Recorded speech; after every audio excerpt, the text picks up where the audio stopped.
चिकनी चुपड़ी बाटे कहकर मुझ अवला को मत बताओ, सच घर हो जाओ रघुवंशी, सब राम की खा जाओ। कैकेयी तुम बताओ क्या कर रही हो? तुम बोल रहे कि मुसराम की सगन खाने को, और एक सगन वो खाते हैं जहां में से झूठे होंगे। रघुकुल है और हम रघुवंशियों में झूठ तो कभी सपनों में भी नहीं देखा। क्या तुम्हें ज्ञात नहीं कि हम उस कुल में पैदा हैं, हम उस कुल में पैदा हुए जिस कुल में राजा शिविर पैदा हुए, जिस कुल में दधीच पैदा हुए, जिस कुल में दिलीप पैदा हुए। महारानी तुम मुझे बोल रही हो कि कसम सौगंध खाओ राम की?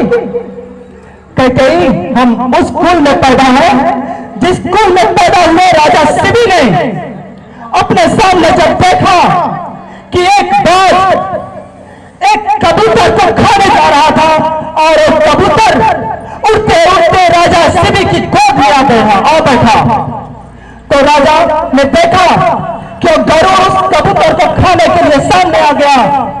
तो शिवी ने कहा कि हम रघुवंशी हैं और हमारे सरों में आया हुआ कोई भी किसी का ख्रास तब बनेगा जब पहले हम रघुवंशियों को ख्रास बनाएगा। और यही सोच के राजा शिवी ने अपनी सांस उठा लिया कि हे बाज, मैं तुझे अभी यही खत्म कर दूंगा।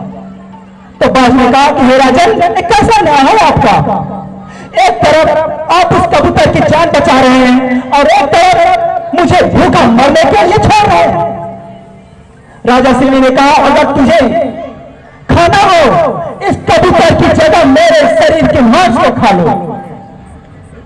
तो उस बाज ने बोला कि हे राजन, मुझे उतना ही मांस चाहिए जितना इस कबूतर का वजन है। राजा ने तुरंत तराजू लगाया और कहा एक पेड़े पर उस कबूतर को रखे और दूसरी तरफ अपने शरीर की मांस को काट के फेंकना शुरू किए। लेकिन वो कबूतर खुद इंद्र बने हुए थे जो राजा शिवी का परीक्षा लेने आए। उस कबूतर का भार बढ़ता गया और राजा अपने मांस को काट काट के उस तराजू को डालते गए। जब इंद्र ने देखा कि राजा ने तो अपने समस्त शरीर के मांस को डाल दिया तो कबूतर प्रकट हो जाता है, कहता है राजन, मैं आपका परीक्षा ले आता कि रघुकुल में क्या एक बात सच है कि रघुवंश अपने बच्चों के नहीं जीते हैं।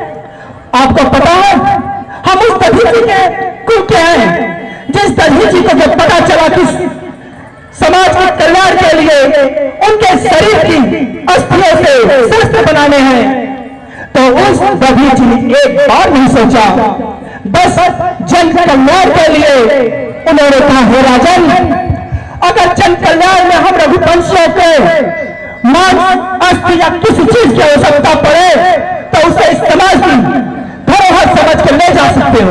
और यही किया। राजा दधीची ने अपने शरीर की हड्डियों को इंद्र को दान दे दिया।